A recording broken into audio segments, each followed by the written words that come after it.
Então, nós vamos ver hoje, então, uma revisão de toda a unidade 2, a unidade 2 que nós trabalhamos ela todo desse modo diferenciado. E ainda com a turma do segundo semestre, nós também vimos a unidade 1.4 dessa forma, né? Então, também, se tiver alguma dúvida remanescente, nós vamos conversando sobre isso.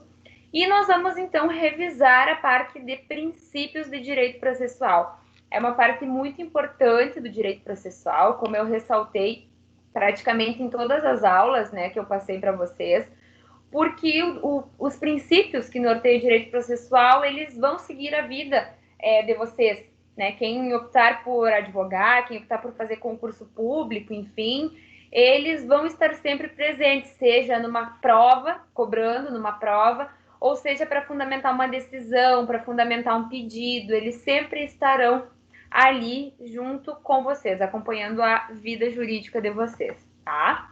Então, iniciamos a revisão aqui, pessoal. Eu fiz um resumo de todo o material que eu passei para vocês. Posso também passar esse slide no AVA, né? Colocar junto com o link da aula.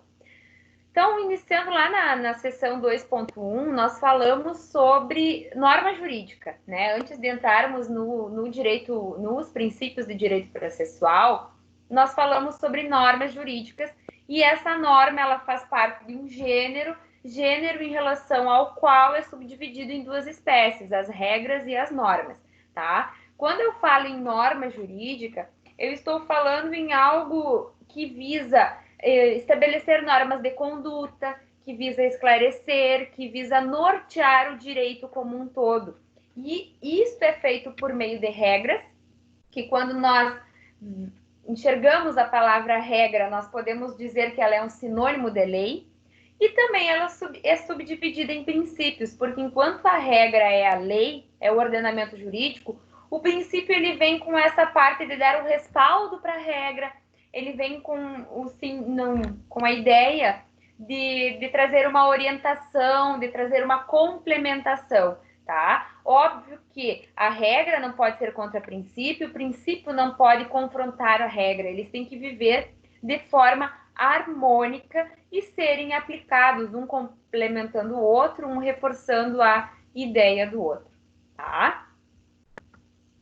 Então, aqui eu trouxe também, faz parte do slide de vocês, de alguma aula, da primeira aula, né, da 2.1, as principais diferenças de princípios e de regras.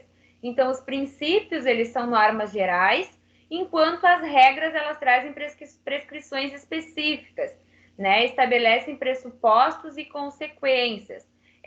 Os princípios, eles são diretrizes gerais do ordenamento jurídico que nem sempre são positivados. O que isso significa? O princípio nem sempre está em lei, nem sempre está transcrito na lei, né? Vocês já devem ter visto isso com o transcurso, com o decorrer das unidades, das sessões que nós trabalhamos.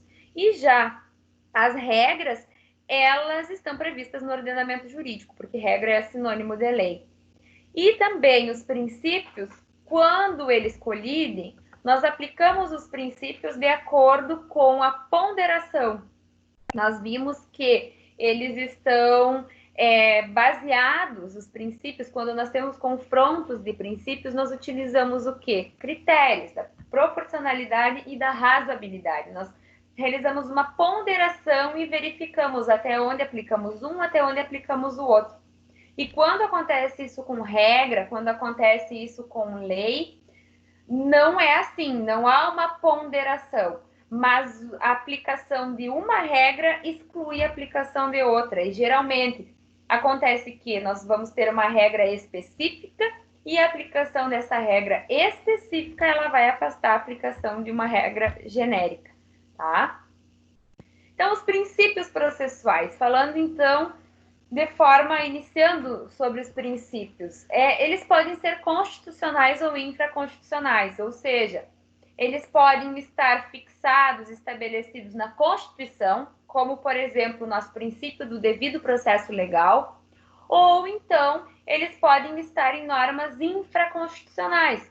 Cito para vocês um exemplo que nós até não se encontra nos princípios listados, né, de forma específica, mas nós trabalhamos ele em aulas anteriores e também de forma interativa com os princípios que nós conversamos, que é o princípio da cooperação. Quando nós trabalhamos na unidade 1, nós falamos do acesso à justiça e nós também falamos da cooperação. E isso está lá no artigo 6º do Código de Processo Civil. Então, é um exemplo de princípio norteador do direito processual brasileiro e infraconstitucional. E também, eu digo para vocês que, além de ser constitucional e infraconstitucional, nós temos princípios, como vocês puderam ver no slide anterior, aqui, que o princípio ele nem sempre está positivado no ordenamento. Nós temos princípios que não estão previstos na Constituição e nem na legislação extraconstitucional, né, infraconstitucional, que é, por exemplo, o princípio do duplo grau de jurisdição, que ele não tem previsão no ordenamento jurídico brasileiro, tá? Ainda sobre os princípios, como eu comentei anteriormente, enquanto a lei nós verificamos se aplica uma ou outra, o princípio nós vamos aplicar de acordo com critérios. E esses critérios são a proporcionalidade e a razoabilidade, né? Eu vou verificar proporcional, o que é necessário, o que é adequado de se aplicar num determinado caso, e razoável, ou seja, eu vou verificar as medidas adequadas para serem aplicadas num processo específico, tá? Então, para eu dizer num caso concreto, num processo, para considerar que é razoável aplicar algum princípio, eu vou ponderar e verificar se é adequada a aplicação daquele princípio processual num caso concreto específico, tá? Então, são critérios que nós observamos para a aplicação dos princípios processuais. O que eu ressalto é que também no ordenamento jurídico, não como critério, mas alguns juristas, tá? Alguns juristas entendem a proporcionalidade e a razoabilidade não como critérios, mas como princípios, né? Trazem como princípio da proporcionalidade, princípio da razoabilidade. Então, também vocês vão encontrar no ordenamento essa terminologia, como princípios e não como critérios, tá?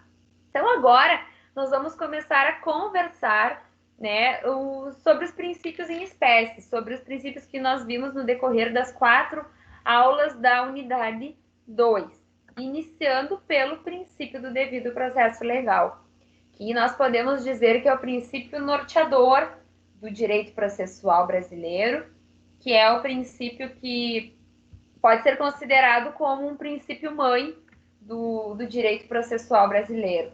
Ele está previsto no artigo 5º da Constituição, inciso 54, que diz o seguinte: ninguém será privado da liberdade ou de seus bens sem o devido processo legal.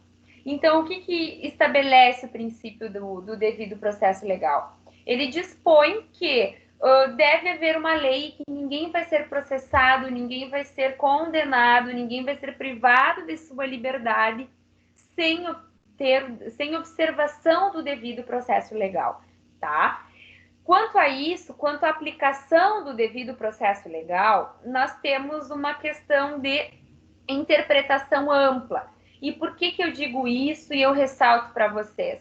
Porque quando eu falo que devemos observar a lei, devemos observar procedimentos legais para aplicar num processo, eu estou falando também que deve estar de acordo com o direito como um todo e não apenas com a lei. Ou seja, quando eu falo em aplicação do devido processo legal, eu falo em aplicação de decisões dos tribunais, de jurisprudência, eu falo de súmulas, de aplicação de súmulas, eu falo de entendimentos doutrinários, tá? Então, tudo isso envolve o princípio do devido processo legal. Ele deve ser interpretado de forma ampla, deve estar de acordo com o direito e não apenas com a lei, tá?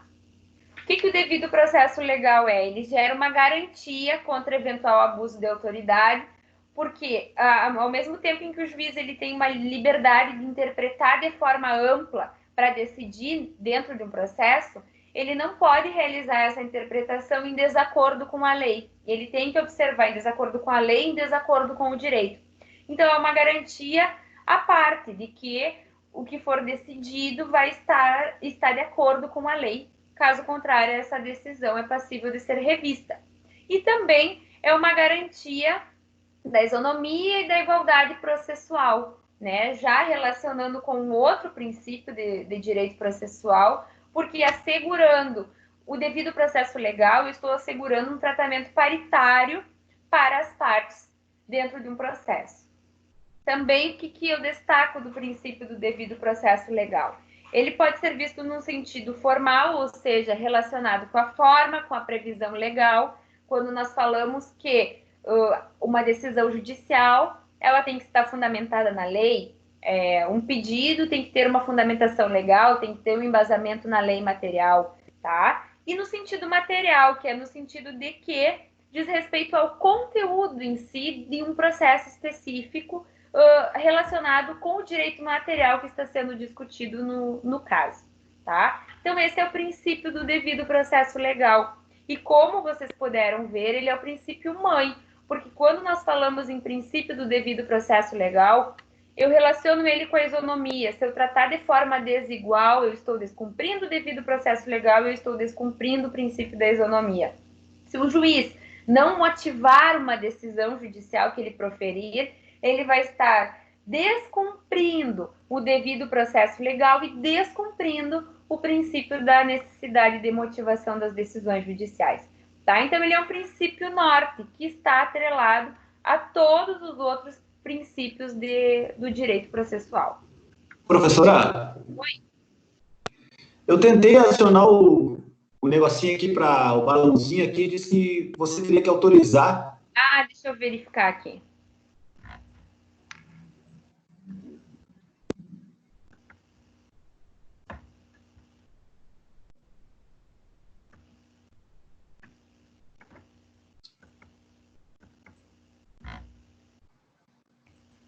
Foi agora, Gelson? Porque eu tenho que autorizar vocês para ingressar na reunião, mas aqui não apareceu a... Mas se tem alguma pergunta, pode fazer por aqui, que aí depois, que daí eu te respondo. Talvez fique mais prático. Tá, não, eu tinha uma dúvida que eu ia perguntar, não sei por que não está abrindo aqui. Uhum. Ali, quando fala dos conflitos dos princípios, né? Tá. Uhum. Tem alguma coisa de o constitucional prevalecer para o infraconstitucional ou não? Ah, sim, da questão de aplicação. Claro, por exemplo, se tem um confronto de um princípio constitucional com algum princípio que está determinado só em legislação especial. Tá, na verdade, é diferente da lei, né? Porque, por exemplo, uma lei não pode ser contrária à legislação. Na verdade, não. Eu vou ter que aplicar o que está mais adequado ao caso concreto, tá? Porque ao caso concreto, vou ter que verificar. Na verdade, é difícil acontecer assim, o conflito na aplicação desses princípios. Diferente do que acontece, por exemplo, com princípios de direitos fundamentais, intimidade, liberdade de imprensa, enfim. Porque aqui eu só vou verificar o princípio que está mais próximo da realidade de um determinado processo, tá? Mas não tem beleza. isso, tá? Então, tá, okay. Seguindo aqui. Então, outro princípio é o princípio da livre iniciativa das partes. E aqui eu trouxe junto, pessoal, o princípio do dispositivo, tá? O livro de vocês, ele traz de forma diferente, em momentos separados, o princípio da livre iniciativa das partes, da inércia do juiz, e mais na primeira sessão e na terceira sessão, segunda ou terceira sessão, ele traz o princípio do dispositivo. Para fins de revisão, e agora vocês conhecedores de todos os princípios, eu preferi trazê-los juntos, tá? Porque eles estão relacionados e, na verdade, eles tratam da mesma situação. Então, quando nós falamos em princípio da livre iniciativa das partes, princípio da inércia do juiz e princípio dispositivo, ou então princípio da demanda, nós estamos falando do que consta no artigo 2º do Código de Processo Civil. E todos eles estão atrelados a uma mesma situação, tá? O que seria isso? A livre iniciativa das partes e a inércia do juiz. O processo ele começa por iniciativa das partes e ele se desenvolve por impulso oficial, ou seja, para que eu tenha um processo judicial, para que exista um processo judicial, as partes elas devem realizar o pedido inicial e ele vai funcionar mediante o impulso oficial que é dado pelo juiz. Mas o juiz ele não vai agir de ofício, tá? Ele não vai agir de ofício via de regra, ele vai agir mediante a provocação das partes, tá? Então é isso, quando eu falo a jurisdição não será exercida senão mediante provocação das partes interessadas, o que deve ser realizado por meio do exercício do direito de ação. Podem anotar também que princípio do dispositivo, da demanda, também pode ser chamado de princípio da ação, tá? Então, é isso que está disposto no artigo 2º do nosso código.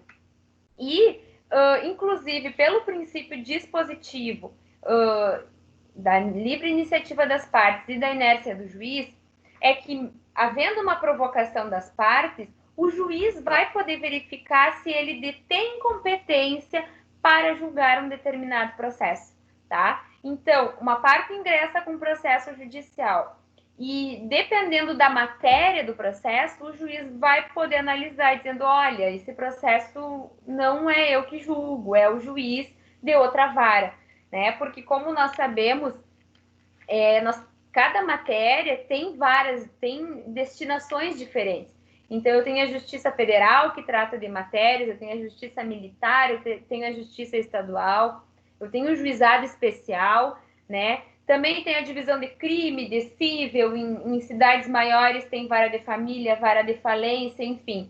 Então, mediante a iniciativa das partes, a parte ingressa com o processo e expõe o que ela pretende com uma determinada ação, o juiz ele vai desenvolver esse processo mediante o impulsionamento oficial e vai verificar se ele pode atuar nesse processo. Ou também ele pode verificar se ele não é impedido de atuar nesse processo, que já envolve outro princípio, que é o princípio da imparcialidade do juiz, tá? Então, todas essas situações, elas estão atreladas ao princípio da livre iniciativa das partes, que o processo começa pela iniciativa das partes, o juiz é inerte, o juiz não inicia um processo, mas ele dá o impulsionamento oficial desse processo, tá? E essa jurisdição, essa atividade que é exercida pelo juiz, ou seja, a aplicação da lei, do direito, num caso concreto, ela só acontece mediante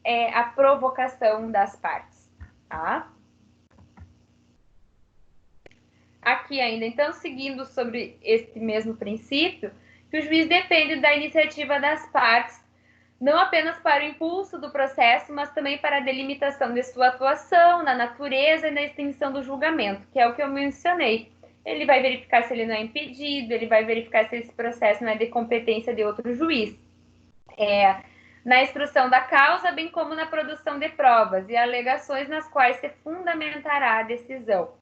Claro que eu ressalto, e vocês também já são conhecedores, que a regra o processo funciona mediante provocação das partes, mas o juiz, como é o destinatário da prova, o juiz, como ele tem que primar pela satisfação do mérito, pela primazia das decisões de mérito, né, por satisfazer e resolver uma lide, ele pode solicitar a produção, determinar a produção de provas para dar o correto deslinde a um processo judicial, tá?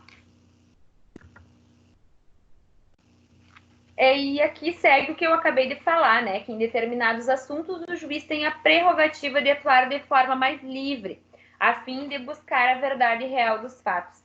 Então, nesse aspecto, temos o artigo 370 do Código de Processo Civil, que é o artigo que diz que o juiz pode requerer a provas de ofício, tá? Isso também, esse princípio da livre iniciativa, da inércia do dispositivo, ele tem relação com a busca da verdade real, com o princípio da indisponibilidade, que nós já vimos, também que nós vamos ver na sequência da aula, tá? Então, são, como eu ressaltei para vocês, um princípio está correlacionado aos outros.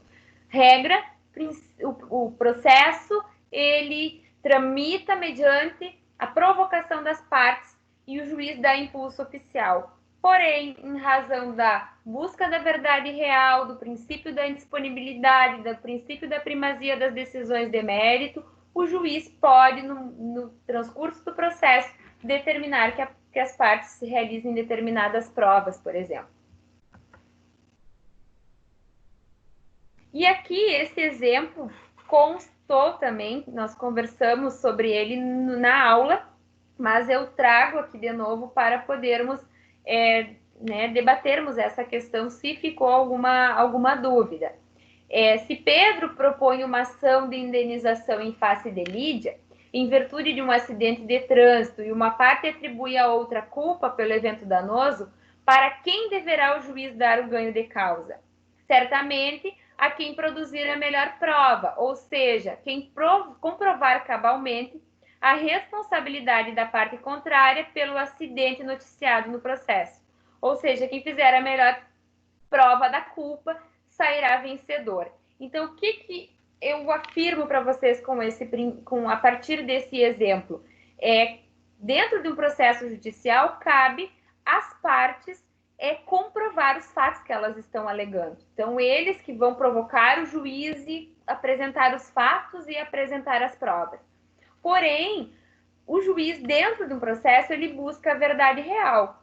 Está cada vez caminhando mais essa busca da verdade real, porém, a verdade real com base no que está provado no processo judicial, tá? Então, em razão disso, mesmo que exista o princípio da inércia do juiz, ele pode, para esclarecer alguma situação, determinar uma perícia, solicitar que seja feito ouvida uma pessoa como testemunha, tá? Porque ele é o destinatário da prova, e dependendo do que ele averiguar dentro de um processo, para poder decidir de forma adequada, na busca pelo que efetivamente aconteceu, ele pode solicitar a produção de provas. Mas o que ficar demonstrado dentro do processo pelas partes, ou então em razão de alguma dúvida que o juiz teve, como ele é quem vai decidir, é o que vai prevalecer, é o que vai embasar uma sentença, tá? Seguindo, pessoal, outro princípio que é muito importante para o processo brasileiro, para o direito processual brasileiro, é o princípio da celeridade processual e razoável duração do processo. Consta na Constituição Federal, assim como consta no nosso Código de Processo Civil. A todos no âmbito judicial e administrativo são assegurados a razoável duração do processo e os meios que garantam a celeridade de sua tramitação. E no Código de Processo Civil, nós temos que as partes têm o direito de obter em prazo razoável a solução integral do mérito, incluída a atividade satisfativa, tá? O princípio da celeridade processual e da razoável duração do processo, além de estar na Constituição, no Código Civil, ele também consta no Pacto de São José da Costa Rica, que é um acordo, um pacto internacional, do qual o Brasil faz parte, tá? Então, em matéria de direito processual internacional, o Brasil também observa esses princípios de celeridade processual e razoável duração do processo. O que significa isso? Ele dispõe que, em um tempo razoável, em um tempo célere, o judiciário deve dar à parte a satisfação do processo, né? Deve prestar a atividade jurisdicional de forma satisfatória. Agora, quando eu falo em celeridade processual e em razoabilidade, eu tenho que verificar cada caso concreto, tá? Então, dependendo de cada caso concreto, que eu vou verificar o que é razoável, o que é célere dentro de um determinado caso concreto, tá? E para isso, vários critérios devem ser considerados. Por exemplo, a matéria de um determinado processo judicial, a matéria do processo, a complexidade desse processo, o número de partes que um processo tem, porque às vezes eu tenho um processo judicial que tem um autor e tem um réu. Às vezes eu tenho um processo judicial que tem 2 autores e 5 réus. Imaginemos, por exemplo, o inventário.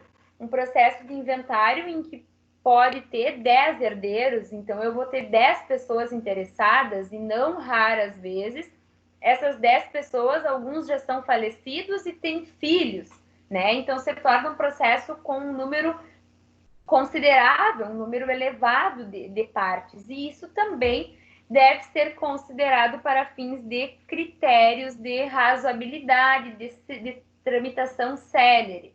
Outra questão, em razão da complexidade da matéria que eu estou trabalhando, da matéria que envolve um processo, é verificar as provas que se precisa produzir.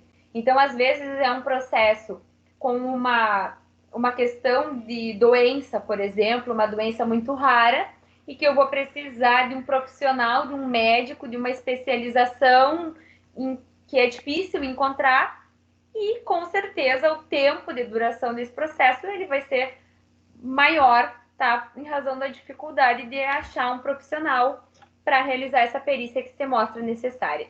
Então, é em cada caso concreto que se pode verificar a questão do que é razoável, do que se mostra célere. Porém, nós temos determinações legais e medidas adotadas pela jurisprudência, pelos tribunais, para facilitar essa celeridade, tá? Eu trouxe para vocês numa das aulas como exemplo de economia, do princípio da economia processual, mas serve também para o princípio da celeridade, a questão da lei dispor sobre os processos que têm continência ou conexão que devem tramitar juntos, tá? O que é isso? Processos que têm partes idênticas, com pedidos iguais ou com causa de pedir semelhante, né? A lei determina que eles tramitem juntos. E isso, além de gerar uma economia processual, além de evitar o julgamento de uma decisão conflitante, isso também vai possibilitar uma maior celeridade, porque as provas do processo vão ser produzidas em conjunto. Eu vou ouvir as testemunhas num só momento, eu vou fazer uma perícia, então gera uma maior rapidez. Outra questão que o nosso Código de Processo Civil traz é a reconvenção. Hoje, a reconvenção ela é apresentada junto com a contestação. O que é a reconvenção? Para quem não sabe, a reconvenção é o seguinte: uma pessoa entra com uma ação judicial de cobrança, cobrando um valor de outra pessoa, e essa outra pessoa diz: olha, mas não sou eu que devo, é ele que me deve. E então ele quer aproveitar o momento para cobrar esse valor. Então ele contesta o pedido dizendo que não é ele que deve, e ao mesmo tempo ele apresenta uma reconvenção, ou seja, não sou eu que devo, e muito pelo contrário, é ele que me deve, eu quero que ele me pague. Tá? E isso ele faz no mesmo momento da apresentação da contestação. O que isso facilita? Uma economia processual, evita julgamento conflitante e traz uma celeridade no andamento processual. Outra questão são as súmulas vinculantes, ou seja, o Supremo Tribunal Federal, o STJ, editam súmulas de matérias que são debatidas largamente em todo o país e decidem, firmam um entendimento sobre aquela questão. E não há mais discussão sobre isso. E não havendo mais discussão sobre isso, a partir do momento que aqui em Uruguaiana, por exemplo, ingressar uma ação que diz respeito a esse tema que foi tratado lá na súmula vinculante, o juiz não vai precisar produzir provas, o juiz não vai precisar dar um andamento normal ao processo. Por quê? Porque já está simulado, já está decidido e é assim, tá? Então, são várias situações que visam dar a celeridade processual. Também nós temos o artigo 12 do Código de Processo Civil, que ele trouxe a questão de necessidade de observância de ordem cronológica de julgamento. Ou seja, assim que os processos forem chegando para o juiz decidir, o juiz vai ter que decidir naquela ordem. Ele não pode decidir, via de regra, conforme o processo que ele quiser pegar e que está ali para ele sentenciar. Não, ele vai ter que observar uma ordem cronológica. Aquele que chegou primeiro vai ser primeiro sentenciado, decidido. A questão de prioridades de tramitação de processos. Os idosos têm a prioridade de tramitação, né? Então, também é uma questão de dar uma celeridade processual. Então, é um princípio que se busca, né, dentro do judiciário ou dentro da lei, observar e cumprir ele, em que pese nós sabemos que hoje é bastante demorado o procedimento judicial. Seguindo aqui, pessoal, nós temos o princípio da economia processual, que podemos dizer que ele, né, várias coisas de exemplo que eu dei para o princípio da celeridade, eu também cito para vocês como o princípio da economia processual. Porque o que ele dispõe? Ele diz que nós devemos obter maior resultado com o mínimo de emprego de atividades processuais, tá? Visa uma atividade econômica, algo célere, algo rápido, está diretamente atrelado com o princípio da celeridade processual. E como exemplo, eu trago essas situações que eu falei na celeridade. Tramitação em conjunta, reconhecimento de conexão, de continência, reconvenção, a questão de realizar impugnações dentro de um processo e não instaurar um outro processo para isso. A questão do juiz em deferir provas que são desnecessárias para um processo, por exemplo, a parte postula a realização de uma perícia, mas o juiz verifica que não há necessidade, que ele pode definir o valor devido numa causa sem a realização de uma perícia contábil. Então, ele fazendo isso, ele está primando pela celeridade processual, observando a razoável duração do processo e, ao mesmo tempo, gerando uma economia processual. Ele é um princípio bem simples e são essas medidas que a lei nos traz e que visam observar a economia da atividade processual, tá? Seguindo aqui, nós temos o princípio da instrumentalidade das formas. O princípio da instrumentalidade das formas, ele está diretamente relacionado com a fase do direito processual brasileiro que nós estamos atualmente, que é uma fase instrumental. Ou seja, o direito processual, ele é o instrumento pelo qual se busca a efetivação das normas previstas no direito material, né? Então, quando há uma violação de um direito, quando há a violação do direito, quando a gente busca um dever que foi desrespeitado, enfim, um dever que alguém tem que cumprir para conosco, nós utilizamos as regras do direito processual para dar a efetividade à lei material, tá? Então, é isso que dispõe o princípio da instrumentalidade. Ele traz a forma, ele diz respeito à forma, aos instrumentos pelos quais se efetiva o direito material. E quando eu falo em princípio da instrumentalidade, como que ele é cumprido, observado no ordenamento brasileiro? É fácil. O simples fato de nós termos prazos processuais, de nós termos peças processuais específicas, tudo isso diz respeito ao instrumento, ou seja, ao meio pelo qual eu vou reivindicar um direito. Então, eu preciso interpor uma petição inicial, eu preciso requerer provas, eu preciso observar um prazo, eu tenho direito para interpor recursos. Tudo isso diz respeito ao princípio da instrumentalidade. São os instrumentos colocados à disposição da sociedade para reivindicar o seu direito. Tá? Então, isso é o princípio da instrumentalidade das formas. Qualquer dúvida, pessoal, podem ativar o microfone e realizarem a intervenção, tá? Seguindo aqui, então, nós temos o princípio da imparcialidade do juiz. O que significa isso? Ele nos diz que o juiz deve atuar com imparcialidade na relação jurídica. Ele não pode ser conhecedor da causa reivindicada por uma das partes e, desse modo, se tornar parcial e gerar algum prejuízo para outra parte. Ele tem que agir de forma neutra, de forma imparcial, garantindo assim um tratamento isonômico entre as partes, que dentro de um processo essas partes recebam o mesmo tratamento pelo juiz, tá? E quando o juiz ele não for imparcial, nós estaremos diante de casos de impedimento e de suspeições, tá? Falando um pouquinho mais do impedimento e da suspeição do juiz, é a situação em que um juiz ele tem alguma relação com as partes, com os advogados, ou ele tem um conhecimento maior sobre a causa que está sendo debatida e ele não se sente imparcial, ele não se sente neutro para julgar, instruir e julgar determinada ação judicial, tá? E em razão disso ele é considerado impedido ou suspeito. Impedido, o juiz ele vai ser quando eu presumo de forma absoluta a parcialidade dele.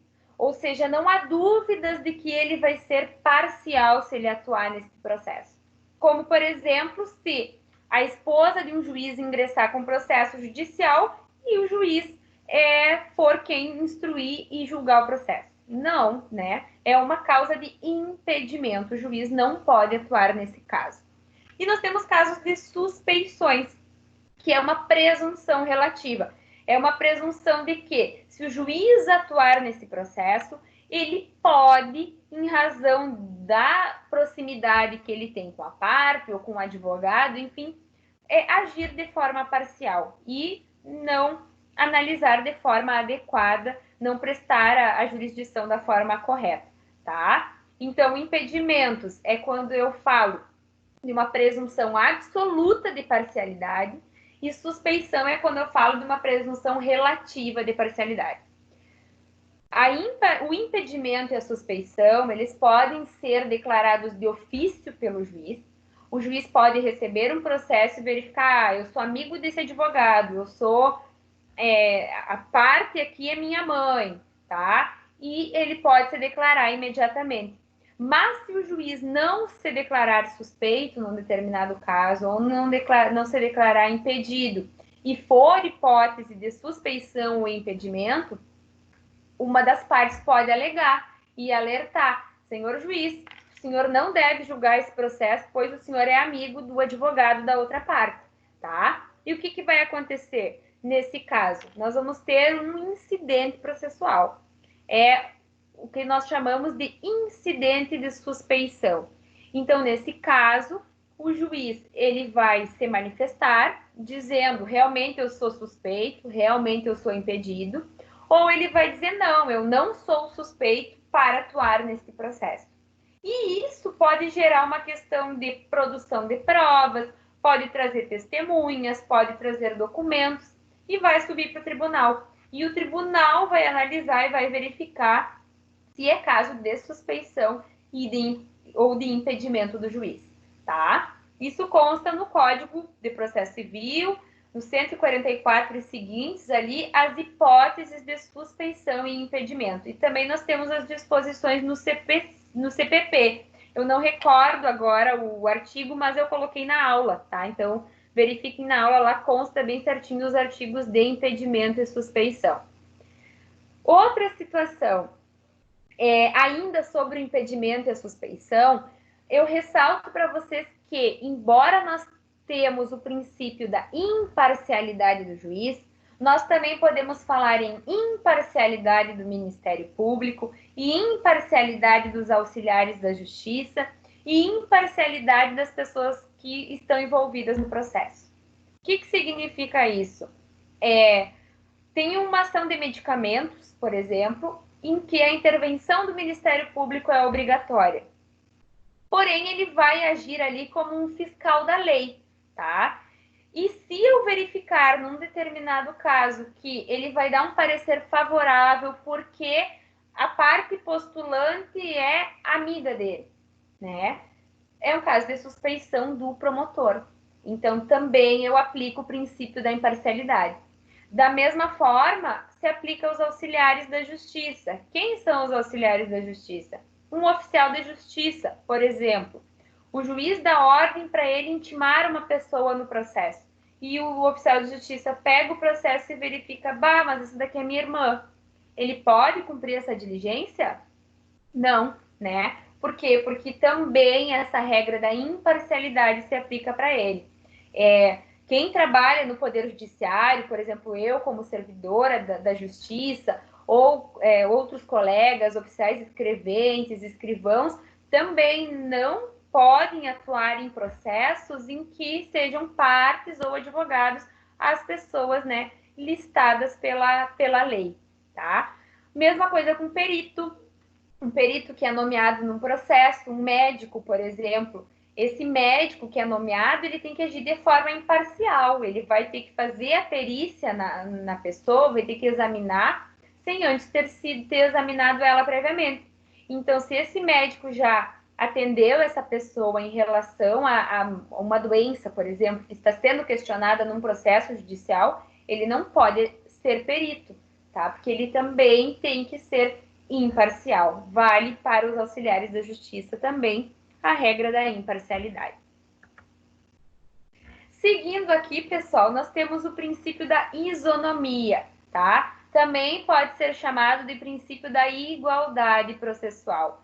E esse princípio da isonomia, ele é uma consequência, então ele está devidamente atrelado ao princípio da imparcialidade do juiz. Por quê? Porque é justamente o juiz, por ser imparcial, que ele vai tratar as formas com paridade, com igualdade, tá? Então, visa assegurar que as partes dentro do mesmo processo, elas tenham um tratamento igual, né? Elas sejam tratadas com paridade dentro de um processo. Isso diz o princípio da isonomia, que consta no artigo 5º, no caput da Constituição Federal, ao referir que todos são iguais perante a lei. Isso traz a aplicação do princípio da isonomia, do princípio da igualdade.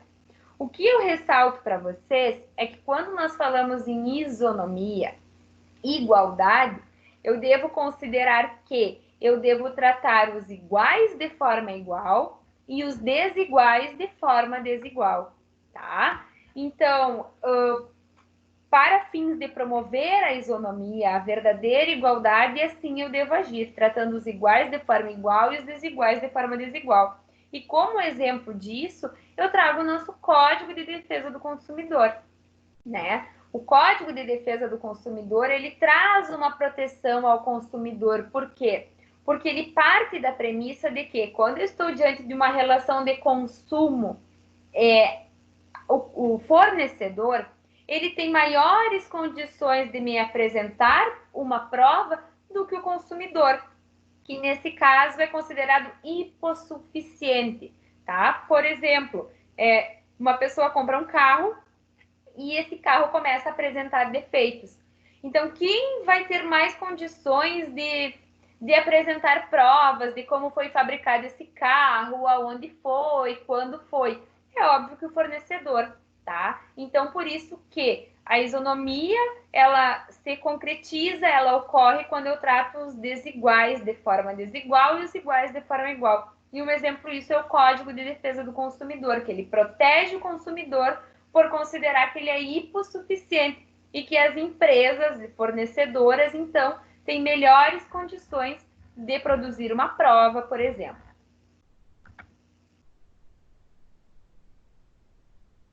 No Código de Processo Civil, então, também consta a disposição do princípio da isonomia no artigo 7º, tá? Paridade de tratamento. E na lei, sempre quando vocês se depararem com paridade de tratamento, igualdade, todos são iguais, vocês tenham certeza que está sendo feita uma referência ao princípio da isonomia. Seguindo aqui, contraditório e ampla defesa. Quando nós falamos em contraditório e ampla defesa, nós temos a previsão desses artigos na Constituição Federal, artigo 5º, inciso 55. Pessoal, eu aproveito para orientar vocês que, quando eu coloco esses artigos, né, que vocês se dirijam até a lei, vão lá no Vademeco e anotem lá na Constituição, do lado do inciso 55, anotem, princípio contraditório ampla defesa, sublinhe o contraditório e ampla defesa, aqui, por exemplo, no da isonomia. Vão até o Código de Processo Civil e coloquem no final do artigo, princípio da isonomia. Fica mais fácil de vocês localizarem, tá? Inclusive para a prova, né? Já que nós teremos uma prova com consulta. Então, o princípio, voltando aqui ao contraditório e ampla defesa, ele consta na nossa Constituição Federal. Quando nós falamos em contraditório e ampla defesa, nós temos essa, em resumo, a seguinte situação que está na tela de vocês, tá? Contraditório. Eu devo observar a existência de um binômio informação e reação. O que significa isso? Informação. Uma pessoa recebe uma informação de uma determinada situação, de que está sendo demandada num processo, e mediante a obtenção dessa informação, ela reage para apresentar a sua defesa, tá? Mas eu ressalto para vocês, e como eu já mencionei na aula da sessão, né? Quando eu falo em contraditório, e embora eu diga que uma pessoa recebe uma informação e ela se defende da informação, eu não estou falando só em réu de processo, em requerido, em demandado de processo. Porque o que pode acontecer? No meio de um processo judicial, o réu apresenta uns documentos e diz, olha, hoje eu consegui obter esses documentos e por isso eu não tinha apresentado antes e eu quero juntar como prova no processo.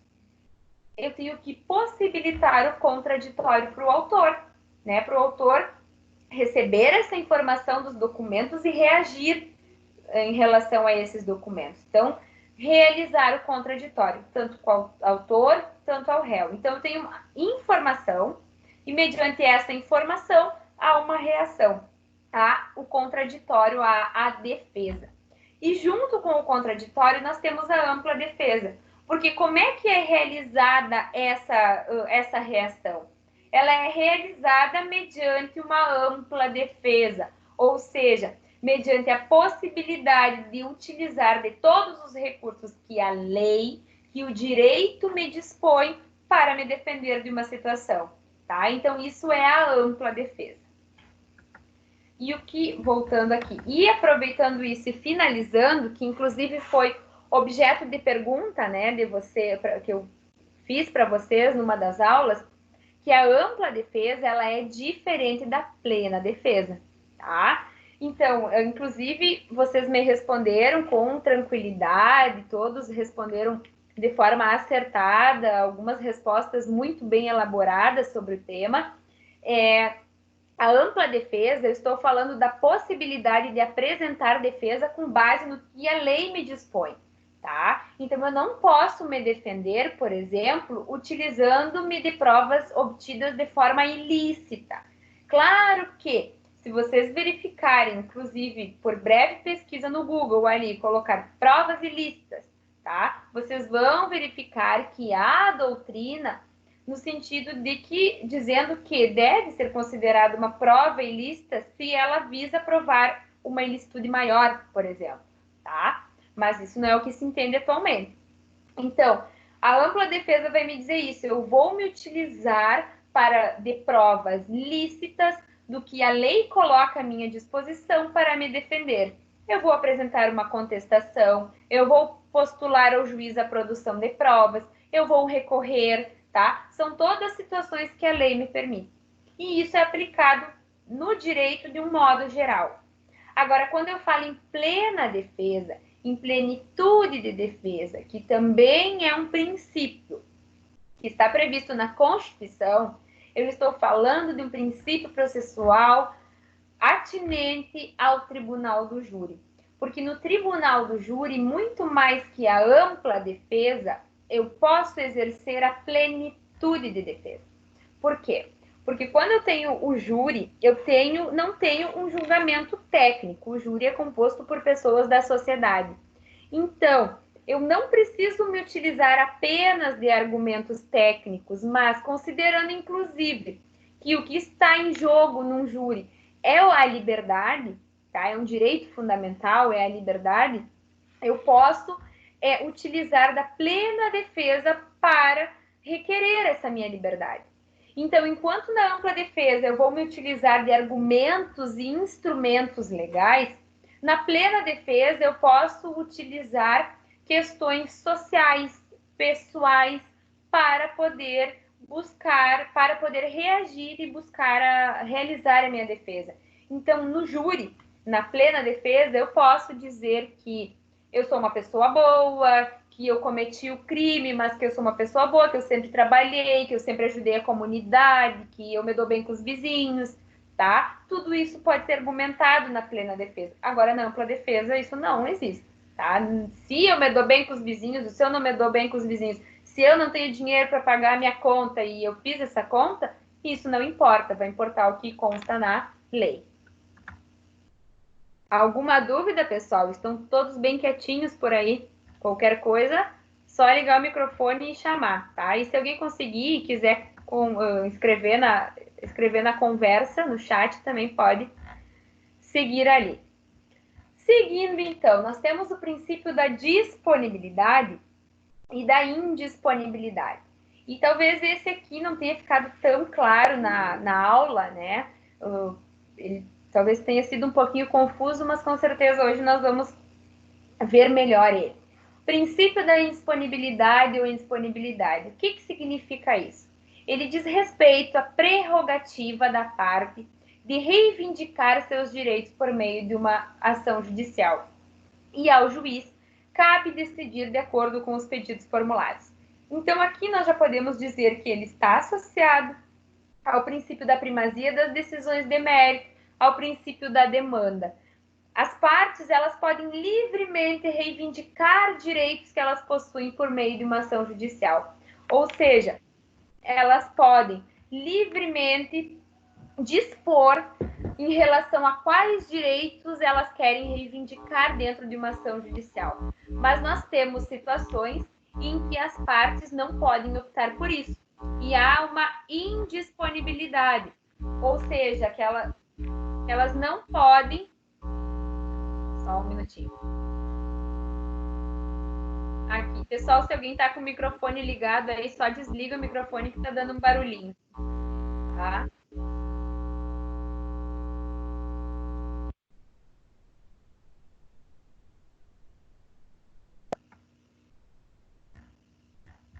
Tá, vamos seguindo aqui. Então, o princípio da disponibilidade é isso. A parte, ela tem a prerrogativa de dispor, ela tem a possibilidade de reivindicar por direitos que ela entende possuir. Ou então nós temos o outro lado, que é a indisponibilidade, ou seja, tem direitos que a parte, não cabe à parte escolher ou não se ela quer reivindicar, mas a lei estabelece que esses direitos eles devem ser preservados, devem ser valorizados. E quanto a isso eu falo que no direito penal a regra é da indisponibilidade e no direito processual e no direito trabalhista a regra é da disponibilidade. Por quê? Porque quando eu falo no direito processual, se eu tenho, por exemplo, uma dívida com uma pessoa, eu posso livremente optar se eu quero cobrar essa dívida no processo ou se eu não quero. Eu posso dispor se eu quero reivindicar esse direito ou se eu não quero. E isso é o princípio da disponibilidade. Ou se eu quero cobrar parcialmente o direito. Então, por isso que é a regra da disponibilidade. Eu posso escolher se eu quero ingressar com uma ação judicial, eu posso escolher quais os pedidos que eu quero formular. Numa ação trabalhista, fui demitido de uma empresa e eu quero reivindicar direitos que não foram, questões que não foram pagas. Eu posso escolher se eu quero cobrar isso, isso e isso, ou se eu quero cobrar só isso e aquilo, tá? Então, é a disponibilidade, é a prerrogativa que as pessoas têm de dispor em relação a quais direitos elas querem reivindicar. No processo penal, isso é diferente, tá? Porque no processo penal, a regra é que você busca a verdade real dos fatos. Então, nós temos situações dentro do processo penal em que, se a parte deseja ou se ela não deseja, não importa. Isso vai ser processado e vai ser investigado para se buscar a verdade real, o que aconteceu. Por quê? Porque se tem em mente que o interesse público, por exemplo, que tem numa determinada situação, o bem a se preservar, é maior do que a vontade da parte. E o que eu trago para vocês é as ações penais públicas incondicionadas.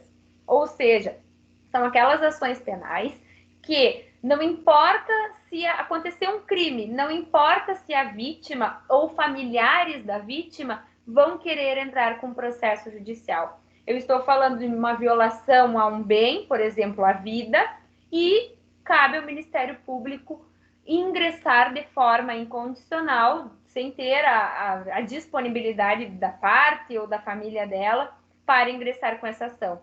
Então, se eu tenho um homicídio ou uma tentativa de homicídio, para que isso se torne um crime e se apure a culpa de um acusado, eu não vou necessitar do consentimento daquele que foi vítima de uma tentativa de homicídio ou da família daquele que foi vítima de um homicídio, tá? É incondicionada. Porém, nós temos outras duas situações no processo penal que têm aplicação da disponibilidade, que nós temos os processos, as chamadas ações penais privadas, ou seja, são aquelas ações penais que só vão acontecer mediante uma queixa da parte, que são as ações de calúnia, de injúria e de difamação. Então, só vai ocorrer o processamento judicial em razão de um crime de calúnia, de injúria, de difamação, se houver a manifestação do interesse da parte. E também nós temos as ações penais públicas condicionadas à representação, ou seja, quem interpõe ela é o Ministério Público, mas ele só vai ingressar com a ação se a parte assim permitir. E nessa situação eu tenho o princípio da disponibilidade. Por quê? Porque eu tenho outros bens que eu devo preservar e por isso que não há essa indisponibilidade. E um exemplo que eu trago para vocês é o estupro, né? Que é essa questão de... Até agora, eu vou ter que conferir. Eu confiro e se não houve alteração quanto a isso agora na lei. Mas, em princípio, o estupro, ele é condicionado. Quem representa é o Ministério Público, porém, a vítima tem que dizer, olha, eu quero que investigue, eu quero que saia esse processo judicial e que seja penalizado. Porque envolve uma questão de intimidade, né, de honra, então é uma questão delicada. Eu só vou confirmar e eu respondo nos grupos para vocês ali sobre isso, se ele ainda é condicionado à representação, tá? Outra questão de indisponibilidade, que eu não coloquei na aula e também não coloquei no slide aí, que sugiro que vocês anotem, é que quando eu falo de princípio da disponibilidade e da indisponibilidade, quando eu falo em administração pública, eu também falo em indisponibilidade. Então, quando eu falo em direito administrativo, eu falo em indisponibilidade. Por quê? Porque tirando as exceções que a lei permite, tá? Um município, um ente, né? A União, o Estado ou o município, eles só podem realizar contratações, eles podem comprar, por exemplo, livros escolares, ou eles podem comprar placas de sinalizações, mediante o quê? Mediante uma licitação, mediante um procedimento de licitação. Então, por que eu digo que nesse caso se aplica a indisponibilidade? O município, ele pode dispor, ele pode dizer, né, eu não vou realizar uma licitação, se não é algo que a lei excetua, que a lei diga que é uma exceção, ele não pode fazer isso. Então, prevalece a indisponibilidade. Então, processo penal, processo administrativo, a regra é a indisponibilidade. E processo civil e processo do trabalho, a regra é a disponibilidade. Tá? Seguindo aqui, pessoal. Princípio da livre investigação, livre apreciação de provas. Esse princípio também, nós podemos analisar ele de forma atrelada ao princípio da demanda, ao princípio, né, da inércia do juiz, ao princípio da livre iniciativa das partes. Por quê? Porque a regra é as partes cabe propor ação, as partes, né, cabe acionar o Poder Judiciário porém o Poder Judiciário tem que dar um impulso oficial. Então, o processo ele tramita por iniciativa das partes. Porém, quem é o destinatário desse processo? Quem é que vai ter que analisar esse caso e julgar? É o juiz. E se esse juiz ele verificar que ele não tem elementos suficientes para prestar a jurisdição, ou seja, para aplicar o direito ao caso concreto, ele pode livremente apreciar as provas, ele pode interpretar essas provas de uma forma extensiva e ele pode determinar que sejam produzidas provas pelas partes, ele pode, de ofício, determinar que sejam produzidas provas que ele julga necessárias para resolver a questão. Então, isso é o princípio da livre investigação e apreciação das provas. Ou seja, o juiz, ele interpreta o que consta dentro de um processo judicial de forma livre, de forma livre, e também ele pode requerer, determinar a produção de provas. O que eu ressalto para vocês aqui é algo que vocês vão ouvir falar bastante na vida acadêmica e na vida profissional de vocês.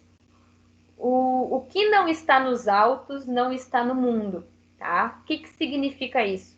O que não foi demonstrado dentro dos autos do processo judicial não pode ser considerado.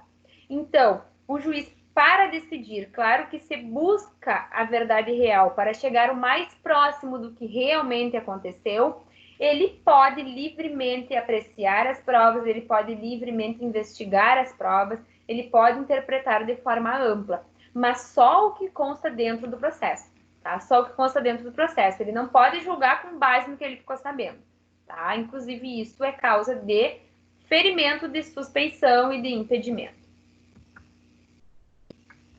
Seguindo aqui, pessoal, princípio da oralidade. O princípio da oralidade, ele não é a regra no nosso direito processual. Por quê? Porque a regra é seguir a instrumentalidade de forma escrita, tá?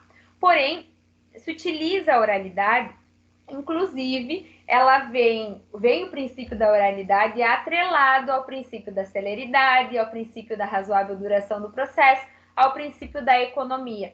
Porque, às vezes, realizando procedimentos de forma verbal, eu facilito o andamento do processo e eu resolvo ele num tempo mais célere, tá? Então, a utilização da forma verbal, ela é feita para fins de cumprimentos, de realização de determinados atos processuais. Ela visa dar um andamento mais célere ao processo e, ao mesmo tempo em que ela visa dar um andamento mais rápido ao processo, ela também permite que o juiz, que é o destinatário da prova, ele tenha um contato recente com essa prova. E assim ele possa decidir da forma mais próxima com o que realmente está sendo reivindicado ou realmente aconteceu numa situação concreta. E exemplos do princípio da oralidade, tá? É a realização de sustentação oral nos tribunais, é um juiz numa audiência, ele ouve as testemunhas e ele resolve já decidir na audiência, deu a sentença, ou seja, evita que ouça as testemunhas, vai para os advogados apresentar alegações finais, volta para o gabinete, aguarda mais um tempo e aí sim é julgado, tá? Então, ele acabou de ouvir as testemunhas, ele vai ter um contato recente e oralmente ele vai proferir a decisão.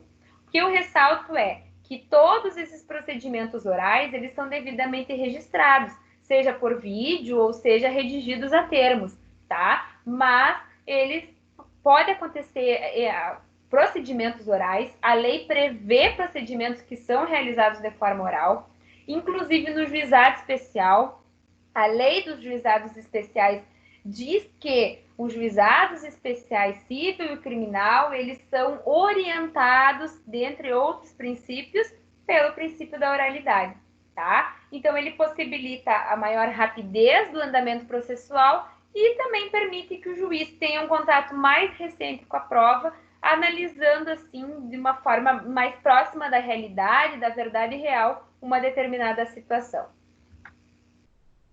Princípio da motivação das decisões, tá? Seguindo aqui. O princípio da motivação das decisões, ele está devidamente atrelado ao princípio do devido processo legal, né? Assim como todos os outros princípios. E ele diz que todas as decisões judiciais, elas devem ser devidamente fundamentadas sob pena de nulidade. Isso consta na Constituição, artigo 93, inciso 9.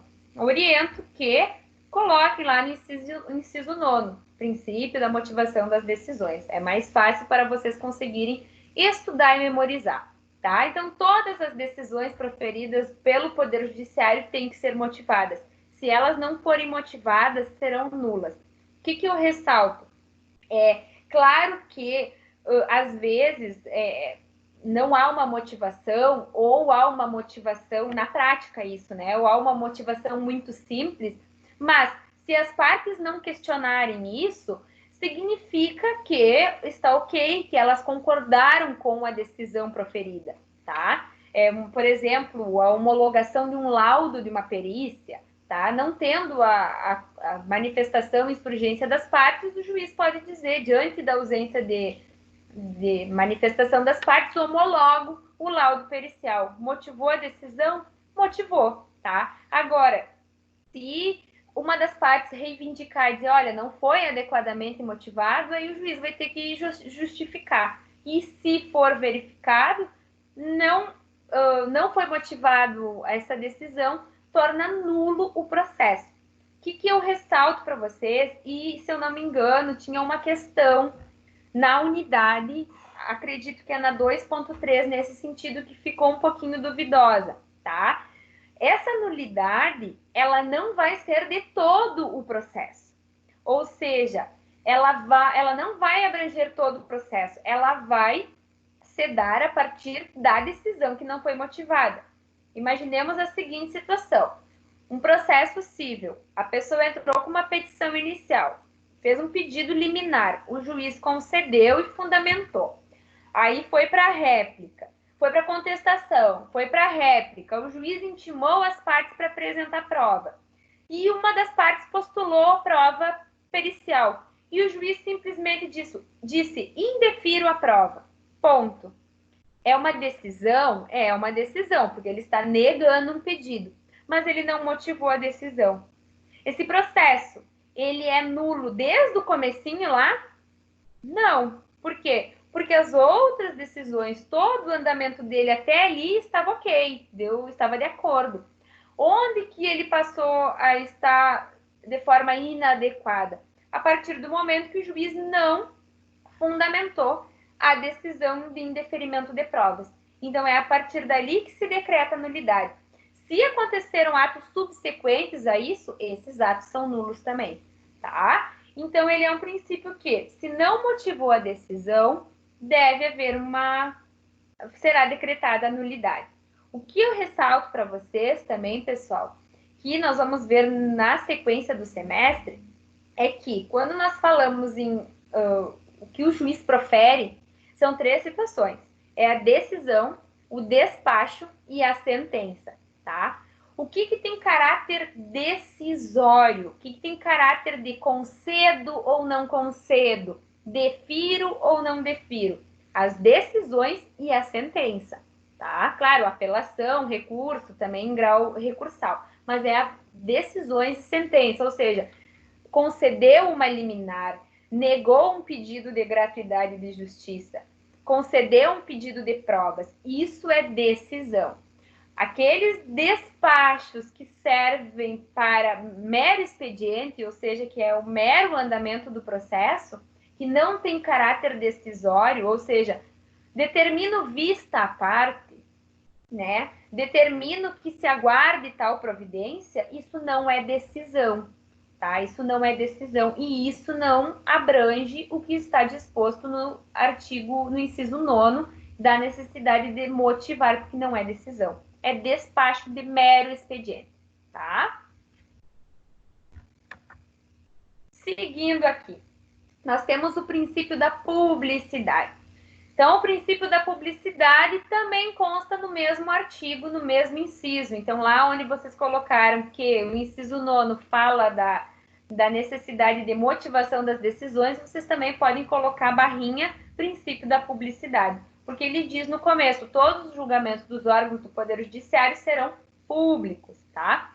O direito processual, ele é um ramo do direito público. A atividade jurisdicional é prestada por um juiz que representa o Estado, portanto, é algo público. Então, todas as atividades que são desenvolvidas pelo Estado, juiz, que são desenvolvidas pelo Poder Judiciário, elas devem ser públicas, tá? E por que isso?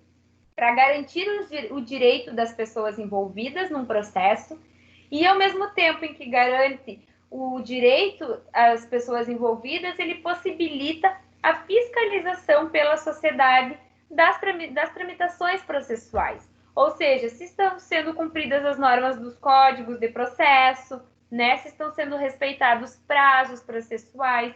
Então, há essa possibilidade de fiscalização porque os processos são públicos. De igual forma, há a possibilidade de alguém obter conhecimento de que num processo judicial está sendo discutido bem que interessa a ela. E ela pode, em razão disso, intervir nesse processo e dizer, eu quero atuar como interveniente, eu quero atuar como assistente nesse processo porque eu tenho interesse, tá? Então, isso é devido ao processo da publicidade. Porém, ele não é absoluto, né? Porque nós temos situações em que nós vamos ter um confronto entre a publicidade com outras questões, como, por exemplo, a intimidade, a honra, e nessas situações eu realizo, né, coloco na balança e vejo o que pesa mais. E, por isso, nós temos alguns procedimentos específicos que tramitam em segredo de justiça.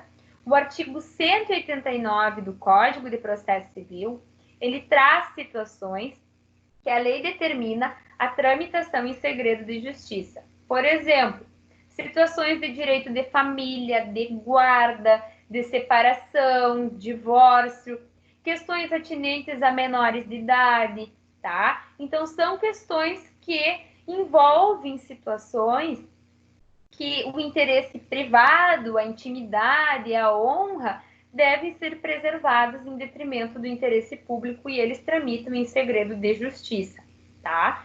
Outra questão que eu ressalto, o rol de processos que tramitam em segredo de justiça é taxativo, ou seja, somente as hipóteses do 189 do CPC e as hipóteses dispostas no CPP é que tramitam em segredo de justiça? Não, tá? Porque o juiz pode verificar isso de acordo com o caso concreto e a parte pode, na ação dela, postular que aquele processo específico tramite em segredo de justiça. Por exemplo, imaginemos uma ação indenizatória em que uma pessoa entra com uma indenização contra uma emissora de TV, por exemplo, porque a imagem dela foi veiculada de forma indevida, porque a imagem dela foi ridicularizada, enfim, e ela entra para reivindicar uma indenização por danos morais. E, em razão dessa situação, ela se sente exposta, ela se sente constrangida e ela teve a intimidade dela ferida. Então, como estudante de um princípio de um direito fundamental, o que pode acontecer? O advogado, nesse caso, ele pode ingressar com uma ação e postular, olha, em razão dessa situação, eu postulo que esse processo não seja público, eu postulo que haja a tramitação do processo em segredo de justiça, tá? Então, ele não é um princípio absoluto, mas as hipóteses de segredo de justiça, elas não são taxativas, tá? Posso verificar de acordo com cada caso concreto. Seguindo aqui, pessoal, princípio da lealdade ou boa-fé processual. Como eu comentei com vocês, eu tenho mais habitualidade, né, e prefiro utilizar o termo boa-fé processual. O que ele significa? Ele diz que todas as pessoas que agem dentro de um processo, elas devem agir com boa-fé. Elas devem agir com lealdade ao andamento do processo, contribuindo para o deslinde de um determinado processo judicial. O que eu ressalto para vocês? A boa-fé, ela é presumida. Ou seja, ingressa com o processo judicial, eu presumo que esta pessoa está agindo de boa-fé. Se há alegação de má-fé, essa má-fé ela tem que ser devidamente comprovada, tá? A boa-fé, ela consta também no artigo 5º do CPC, que diz que aquele que de qualquer forma participa do processo deve comportar-se de acordo com a boa-fé. E quando eu falo que aquele que de qualquer forma participe do processo deve observar a boa-fé, eu estou falando das partes, eu estou falando do advogado, eu estou falando do juiz, do auxiliar da justiça, estou falando do promotor, se tem intervenção do Ministério Público, da Defensoria Pública, das testemunhas, dos auxiliares de justiça, tá? Dos peritos. Então, todas essas pessoas devem agir de modo a observar a lealdade e a boa-fé processual, tá? Ainda o que eu falo aqui, voltar, sobre a lealdade ou boa-fé processual. Aquele que age de má-fé, tá? A má-fé, ela tem que ficar comprovada. Então, tem que haver uma demonstração nos autos de um processo de que a pessoa está agindo de forma a tumultuar o processo, a não colaborar, a não cooperar com o andamento do processo. Posso dizer também que a boa-fé, o princípio da boa-fé processual está atrelado ao princípio da cooperação, tá? Que está no 6º do CPC. E se alguém agir de má-fé dentro de um processo, essa pessoa, ela recebe o nome de litigante de má-fé. E para este litigante de má-fé, a lei traz punições, que consta lá no 180 do Código de Processo Civil, 181. Ou seja, ali a lei estipula atos que são considerados de má-fé, tá? Que, se verificados dentro de um processo judicial, eles são considerados de má-fé, e ela prevê punição para isso. Ou seja, uma pessoa que litiga de má-fé pode pagar uma multa, tá? E o que eu ressalto para vocês? Se uma parte litiga de má-fé dentro de um processo, age de má-fé dentro de um processo, e ela é beneficiária da gratuidade de justiça, ela é beneficiada da gratuidade de justiça, ela fica isenta de pagar essa multa? Ative o microfone aí, vamos ver se vocês estão acordados aí. Ela tem que pagar? Alguém me responde? Tem alguém aí? Como é que é a pergunta? Desculpa. A pergunta é o seguinte: se uma pessoa age de má-fé num processo, ela pode ser condenada ao pagamento de uma multa, tá? Porque ela agiu de má-fé. Mas digamos que essa pessoa, ela é beneficiária da gratuidade de justiça. Por ela ser beneficiária da gratuidade de justiça, ela paga ou não paga essa multa? Eu acho que ela paga. Paga? Também. Alguém mais? Elisandra também? Tá, então tá certo, tá? Gelson e Elisandra responderam corretamente. Paga. Por quê? Porque quando eu falo... Eu acho que ela paga. Paga também. A Mal também, tá? Então, estão acordados aí, tá todo? Então, tem, o pessoal tá ouvindo a aula. Pessoal, é o seguinte, paga, tá? Por quê? Porque a boa-fé, quando eu falo em gratuidade de justiça, lembrando lá a unidade 1, eu estou falando em atos que abrange as custas, as despesas e os honorários de sucumbência do processo. Se alguém age de má fé, o benefício que foi a ela concedido não é abrangido, tá? Então, se agiu de má fé, mesmo que é beneficiário da gratuidade, vai ter que pagar multa. Seguindo aqui. Perguntinha. Oi? Quando diz de má fé, qual era o artigo? O artigo é o 180 do Código de Processo. Isso, civil. Nada. Seguindo aqui. Pessoal, princípio da primazia do julgamento de mérito, tá? Esse princípio também está relacionado a vários princípios processuais. Princípio da demanda, princípio da razoável duração do processo, da celeridade processual. E o que ele me diz? Ele fala que o Poder Judiciário ele deve prestar em tempo razoável a decisão satisfatória de mérito, ou seja, o juiz ele deve priorizar, ele deve primar pelo julgamento satisfatório do mérito de um processo. O que é mérito? Mérito é o objeto de discussão, é a lide que foi instaurada, é o conflito que foi instaurado. Então, o juiz, num tempo razoável, ele vai ter que dar uma decisão satisfatória em relação ao mérito, tá? Primando pelo julgamento e pelo encerramento desse processo. O Poder Judiciário deve atuar de modo a evitar uma lesão ou possibilitar a reparação num tempo razoável. O que acontece? As pessoas procuram o Poder Judiciário porque elas estão na iminência de sofrer uma lesão ou porque elas já sofreram e buscam a reparação. Então, o Poder Judiciário ele tem o dever de evitar essa lesão. Por exemplo, uma pessoa entra e diz, olha, tem 30 pessoas querendo entrar na minha casa e estão ameaçando a posse da minha casa. Então, o juiz tem que prestar uma decisão razoável para evitar a lesão, ou seja, evitar que essas pessoas invadam a casa de alguém. Ou então, reparar uma lesão que já aconteceu num prazo razoável, né? É a questão de tramitação célere do processo. Considerando que num prazo razoável o juiz deve decidir o mérito de forma satisfatória, poderá o magistrado determinar provas ou esclarecimentos das partes. Aqui eu assinalo, né, para vocês, ressalto para vocês, o princípio da primazia de julgamento de mérito também está relacionado com o princípio da livre apreciação das provas. Por quê?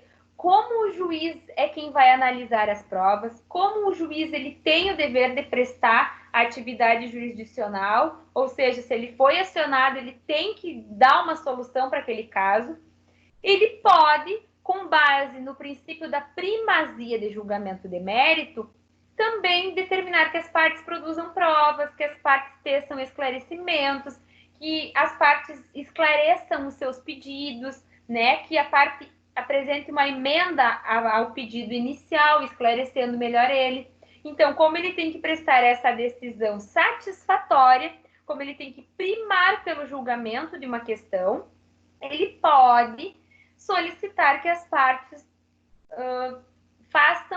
produzam determinadas provas ou prestem determinados esclarecimentos, tá? Isso diz respeito ao princípio da primazia do julgamento de mérito.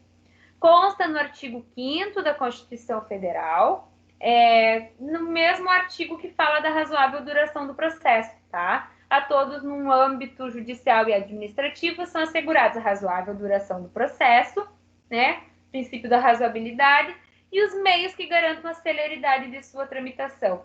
Também está falando do princípio da primazia de julgamento. E no CPC, também fala no artigo 4º, que num prazo razoável deve realizar a solução integral de mérito, incluída a atividade satisfativa, tá? Também o artigo 4º é mais claro ainda ao tratar do princípio da primazia de julgamento de mérito. Aqui também eu falo, pessoal, da preclusão. Eu preferi trazer ela separada aqui, o princípio da preclusão. O que é a preclusão? A preclusão é a perda do direito, ou seja, quando preclui, significa que a partir daquele momento não posso mais reivindicar um determinado direito. E isso por quê? Porque embora seja assegurado às partes o acesso à justiça, o devido processo legal, né?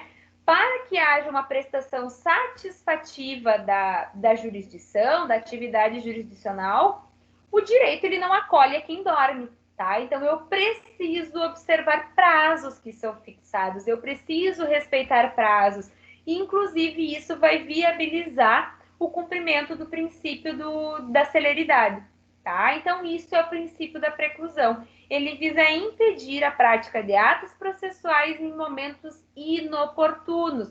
E isso preserva a segurança das decisões proferidas, a celeridade do processo e a lealdade processual. O princípio da preclusão diz o seguinte: impede, por exemplo, tramitou todo um processo, o juiz proferiu a sentença, e depois da sentença vem a parte e diz assim, mas eu queria ouvir uma testemunha. Ela pode? Não. Por quê? Porque não é mais o momento oportuno, passou o momento para ela requerer as provas. Então, ao mesmo tempo em que a parte tem as possibilidades, tem direitos, ela deve colaborar, ela deve cooperar para o andamento do processo. E o princípio da preclusão, ele vem reforçar essa ideia, tá? E a preclusão, ela pode se dar de 3 formas, né? Ela pode ser temporal, consumativa ou lógica. A temporal é aquela que decorre de a parte não ter cumprido o ato processual num prazo determinado pelo juiz. O que significa isso? Concedo a parte, o juiz coloca numa decisão, num despacho, concedo à parte o prazo de 5 dias para se manifestar dos documentos. Passou 5 dias e a parte nada. Lá no 10º dia ela vem e diz, juiz, eu quero me manifestar dos documentos. O juiz diz, não te manifeste. Por quê? Porque passou o teu tempo, já acabou o tempo que eu te concedi para isso. Preclusão temporal, tá? Consumativa. A preclusão consumativa é aquela que decorre da própria prática do ato ordenado em menor prazo do que o que foi concedido, mas que, justamente em virtude do cumprimento antecipado do ato, gera a impossibilidade de refazer ou alterá-lo, ainda que dentro do prazo inicialmente concedido. Então, por exemplo, aqui, o juiz proferiu uma sentença, tá? O recurso que eu tenho disponível, né, a possibilidade que eu tenho para questionar a decisão proferida na sentença é o recurso de apelação. E eu tenho prazo de 15 dias úteis para ajuizar este recurso. Acontece que no 5º dia depois da decisão do juiz, da intimação da sentença proferida, fui lá e apresentei já a apelação. Mas lá pelo 10º dia eu me dei por conta, mas eu não esclareci um determinado ponto da sentença que eu queria que o juiz falasse e eu queria recorrer. Eu posso complementar a petição, a apelação, eu posso apresentar uma apelação e substituir a que eu apresentei antes? Não. Por quê? Porque eu já apresentei meu recurso. Então, eu já consumi, eu já esgotei o recurso que estava disponível naquele momento, tá? Isso é a preclusão consumativa. E eu ressalto para vocês que ela é diferente da lógica e vocês não confundam elas, tá? Preclusão lógica é a incompatibilidade da prática de atos processuais. O que significa isso? Por exemplo, saiu a sentença, tá? Saiu a sentença e eu tenho, então, esses 15 dias para recorrer. E essa sentença me condenou ao pagamento de 15 mil reais e pagamento de honorários do advogado, enfim. E eu vi a sentença e disse, tá bom, já que o juiz me condenou, é isso mesmo, e eu vou pagar. O que acontece nesse sentido? E foi lá a pessoa e pagou, tá? Pagou os honorários, pagou tudo. E apresentou uma petição para o juiz e disse assim, olha, juiz, eu renuncio o prazo de recorrer e está aqui o pagamento, ó. Esse aqui é o valor que eu devo para ele. E estamos quites, está tudo certo, não devo mais nada. Mas depois, lá no 14º dia, essa pessoa se arrepende e diz assim, mas agora eu quero recorrer.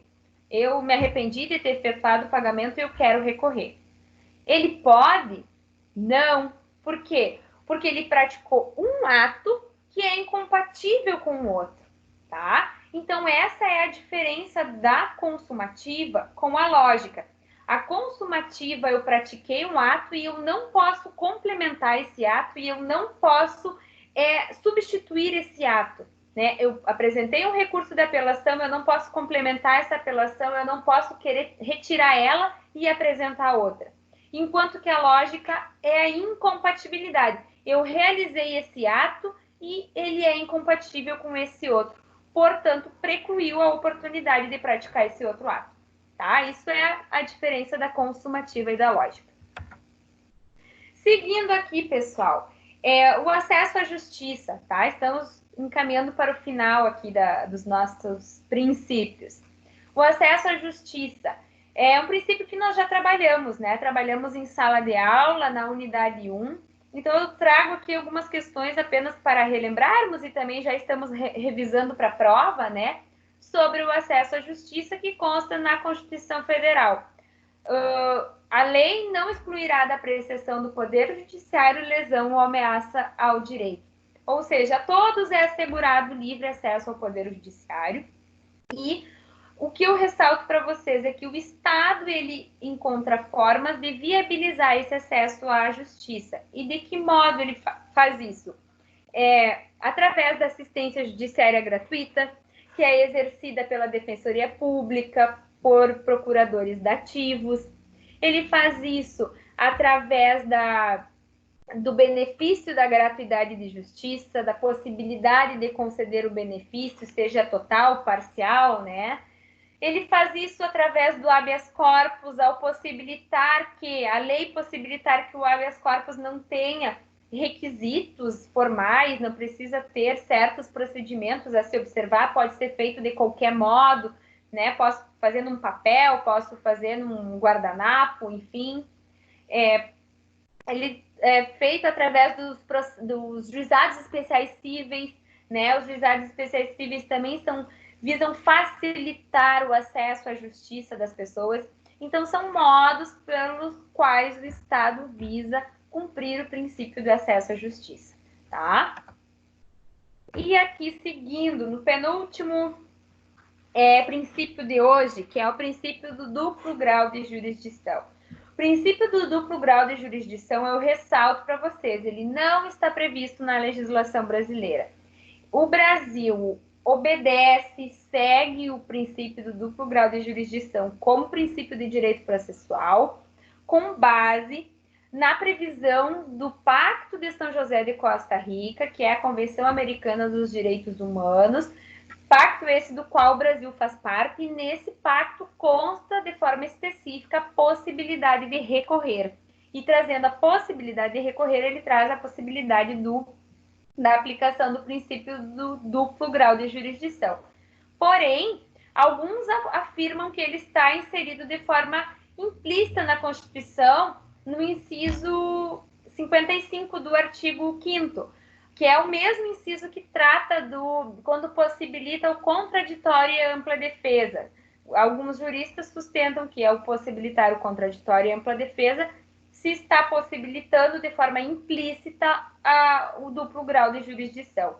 O que nós temos hoje de forma majoritária é que ele não está previsto na Constituição Federal, tá? Está previsto no Pacto de São José da Costa Rica. Isso é o que majoritariamente, isso é o que vale, né? Se cair na prova, não está previsto na Constituição, está previsto no Pacto de São José da Costa Rica, tá? É o que predominantemente se entende.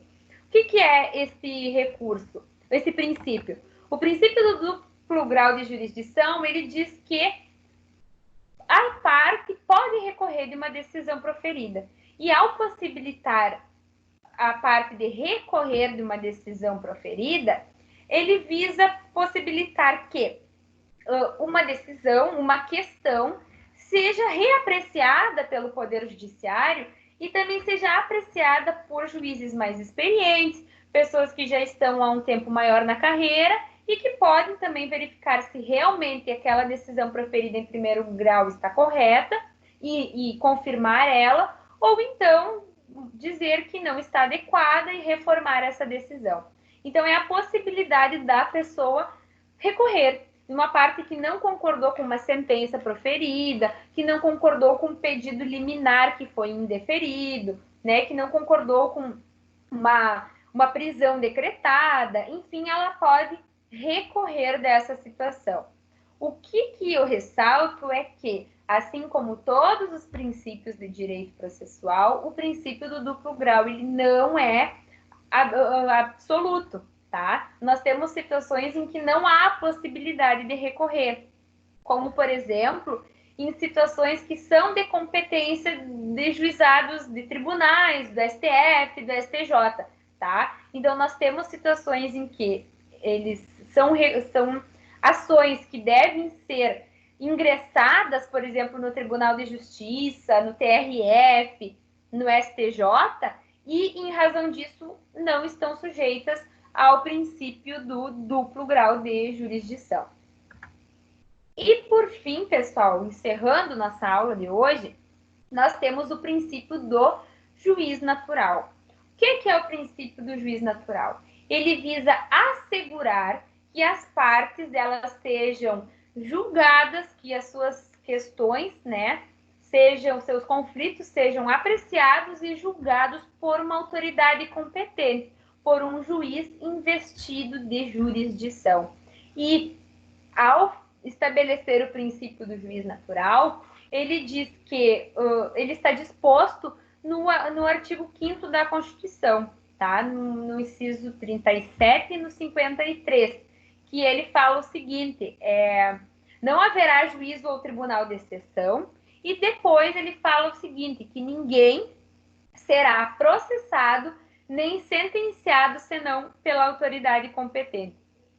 Ao dizer que ninguém será processado nem sentenciado senão pela autoridade competente, ele está assegurando que todas as pessoas que ingressam no Poder Judiciário, elas têm o direito de terem suas situações processadas, julgadas, né, sentenciadas por um juiz que detém poderes para isso, que está investido de jurisdição, ou seja, para uma pessoa que detém competência para processar aquele determinado caso, que ela foi previamente designada para isso e que detém a competência de prestar atividade jurisdicional, ou seja, de aplicar o direito num caso concreto, tá? Então, isso é o princípio do juiz natural. Ele também está atrelado à situação seguinte, de que, de competências, tá? Ou seja, se eu tenho uma demanda que é de uma matéria federal, o juiz natural do meu caso é o juiz da Justiça Federal e não um juiz do juizado da Justiça Estadual, tá? Também isso é assegurado pelo princípio, ou seja, que a pessoa tem o seu processo submetido à apreciação ou julgamento de um juiz que detém competência para analisar aquela causa. E ainda, quanto ao princípio do juiz natural, eu ressalto que na Constituição, no inciso 37 do artigo 5º, ele fala que não haverá juízo ou tribunal de exceção. O que significa isso? O Brasil já teve tribunal de exceção durante a época da ditadura do presidente Getúlio Vargas, tá? O que são tribunais de exceção? São tribunais formados depois que aconteceu um crime. Então, é como se nós imaginássemos que uma pessoa sai na rua e dá um tiro em alguém e mata, e após o acontecimento desse fato, é formado um tribunal, é escolhido um juiz que vai decidir sobre a situação daquela pessoa. E isso, com certeza, geraria, inclusive, poderia gerar, inclusive, um ferimento ao princípio da imparcialidade. Então, a análise conjunta dos dois incisos da Constituição, dos dois incisos do 37 e do 53 do artigo 5º, ela nos diz que todas as pessoas têm assegurado o direito de terem suas questões apreciadas e sentenciadas por um juiz competente, por uma autoridade competente, investida de jurisdição, e que essa jurisdição, esse investimento, né, a investidura, né, ele está investido no cargo, na jurisdição, foi investido de forma prévia, tá? Fiquei confusa agora. Que essa situação tenha sido estabelecida em momento anterior. Então, caso contrário, aconteceria um tribunal de exceção. Então, isso é o princípio do juiz natural. A possibilidade, a prerrogativa, o direito que as pessoas têm de serem sentenciadas, processadas por um juiz que foi investido num cargo, investido na atividade jurisdicional em momento anterior ao caso que está sendo em debate, que está sendo posto em debate no Poder Judiciário, tá? Pessoal, alguma dúvida sobre os princípios? Alguma dúvida sobre a matéria?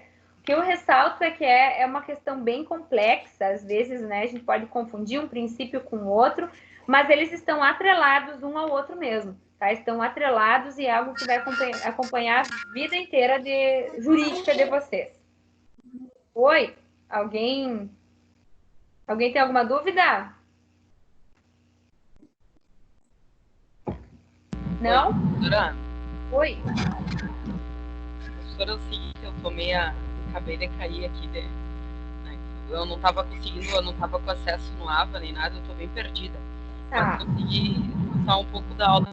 Eu queria saber, assim, para ter, porque eu vi o livro agora ali no AVA, e o livro, eu estava dando uma olhada por cima, assim, o livro ele está bem confuso na questão dos princípios e tudo mais.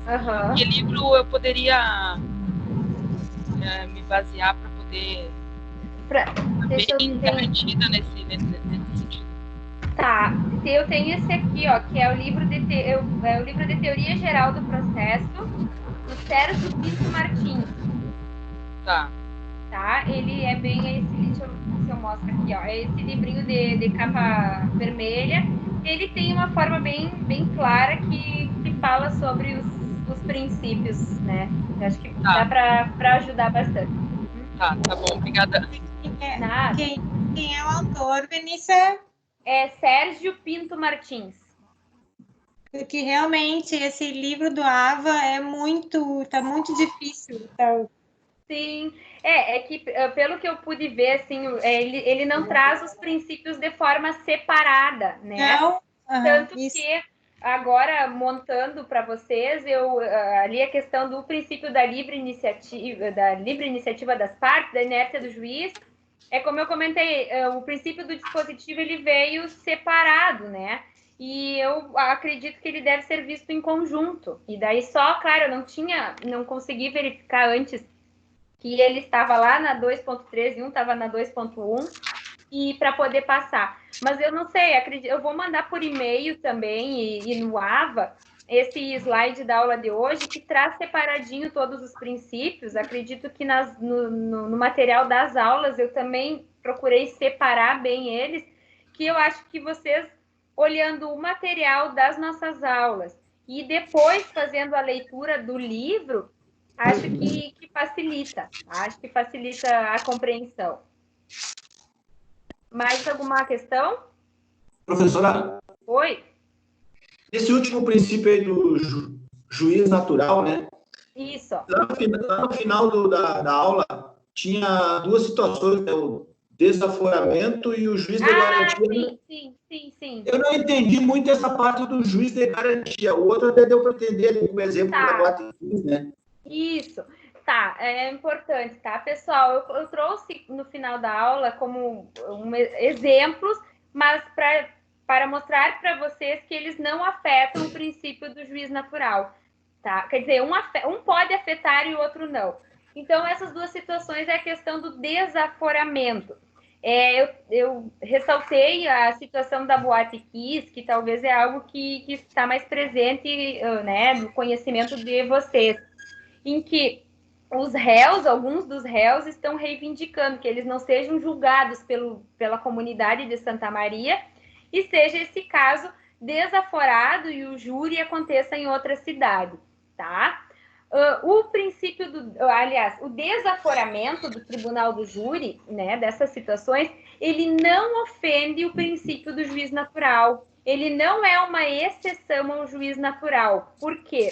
Porque quando eu falo em tribunal do júri, eu falo que o juiz natural para essa causa é o tribunal do júri. Quando eu falo em crimes contra a vida, eu estou falando que o juiz natural para julgar crimes contra a vida é o tribunal do júri. Então, se eu só estou tirando de um lugar e colocando em outro, tirando de uma cidade e colocando em outra, em razão de requisitos que a lei estabelece, mas nesse outro lugar vai ser julgado pelo tribunal. Então, ele não contraria, o desaforamento ele não contraria, e ele também não é uma exceção ao princípio, tá? E outra situação que eu trouxe é do juiz de garantias. O que é esse juiz de garantias?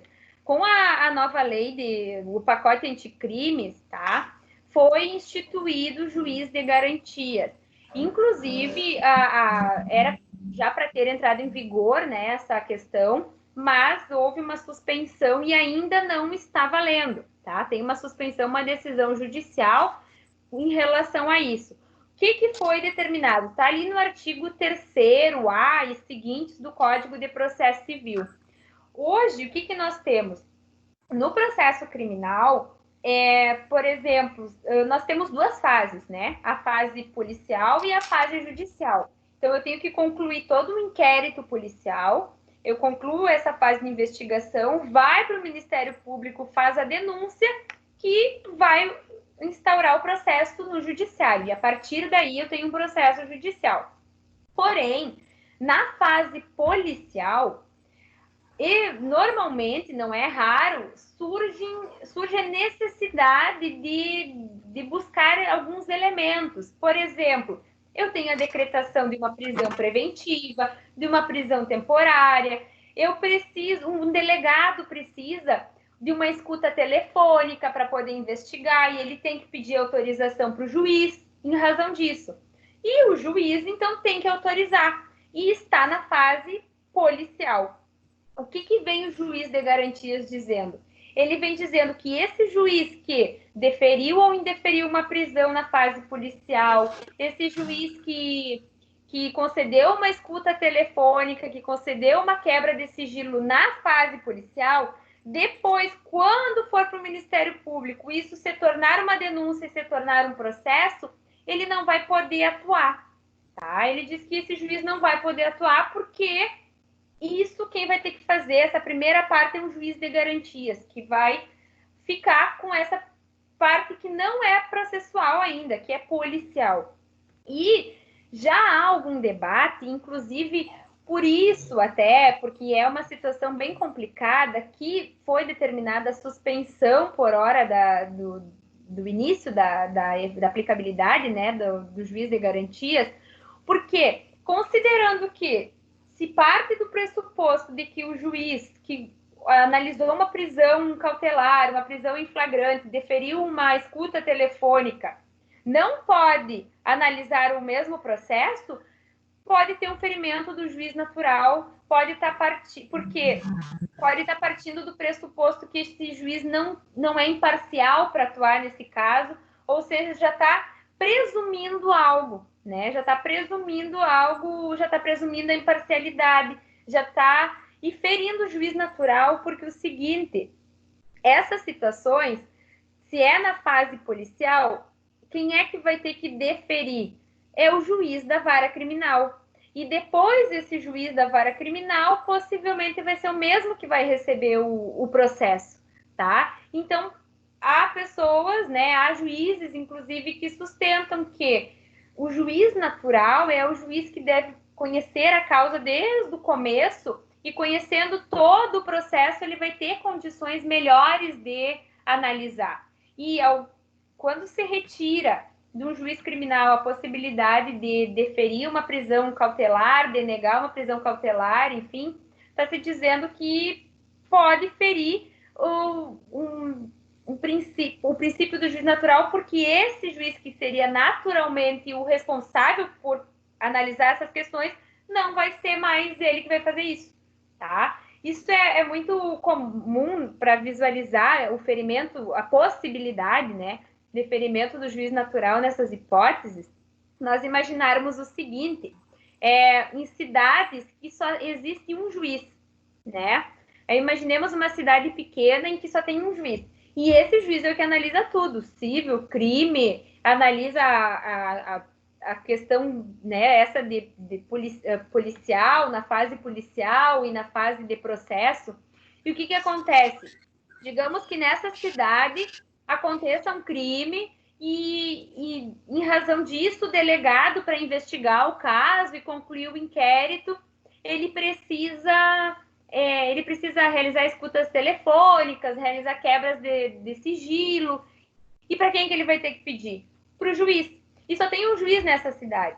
E o que vai acontecer? Se o juiz analisar esses pedidos, vai chegar no momento de julgar, ele não vai poder fazer isso. E esse processo aconteceu, esse caso que aconteceu naquela cidade, que aconteceu na comarca daquele juiz, vai ter que ser remetido para um outro juiz, tá? Então, por isso que também essa questão do juiz de garantias, que é uma nova situação que foi estabelecida no direito processual brasileiro, pode causar um ferimento ao princípio do juiz natural e da imparcialidade. Tá? Não sei se ficou claro. Beleza. Tá? Então, tá bem. Pessoal, então, encerrando, né, quanto à prova. A nossa prova, unidades 1 e 2, eu passei as instruções no grupo de vocês, do WhatsApp, no grupo de cada turma, tá? Unidades 1 e 2, consulta, pessoal. O que eu oriento é que vocês tenham em mãos para consultar o material que nós utilizamos, os slides, as aulas que eu passei para vocês, também o material do livro didático, o material que nós trabalhamos em sala de aula e as leis, tá? O que eu oriento de lei? Código de Processo Civil, Código de Processo Penal, Constituição. Na unidade 1, nós falamos também sobre arbitragem, sobre mediação. Inclusive, nós íamos fazer um trabalho sobre isso, mas como aconteceu toda essa situação da pandemia, né, não conseguimos fazer. Então, eu havia solicitado para vocês realizarem leituras dessas leis, então eu peço que vocês tenham elas em mãos também. Lei de mediação, lei de arbitragem, tá? No mais, eu agradeço a presença de quem está aí na aula, de quem participou da aula online. Espero ter auxiliado vocês, né? Sigo aqui à disposição de vocês para eventuais dúvidas que tiverem até a data da prova e espero desejo, né, que essa situação passe logo, que logo nós possamos ter a regularidade das nossas aulas, que efetivamente no começo de maio nós possamos voltar. Se cuidem, né, pessoal? Vamos cuidar das nossas saúdes e, à medida do possível, manter a nossa rotina de estudos, a nossa rotina de vida, porque é uma situação diferenciada e nós precisamos achar formas de seguir, inclusive até para não entrarmos em depressão, não ficarmos tristes, não ficarmos perdidos, né? Precisamos nos reinventar, tá bem? Então, a aula vai ficar gravada e aí eu coloco lá na unidade, na sessão onde eu coloquei o link, tá? Boa noite a todos e até a próxima. Obrigada, Vanessa. Boa noite. Boa noite. Tchau. Disposição e ajudar a gente. E tá ficando bem bacana as aulas. Obrigada. Ai, que bom, que bom. Obrigada. O pessoal sair, que ninguém quis ficar aí no vídeo. Oi, né, pessoal?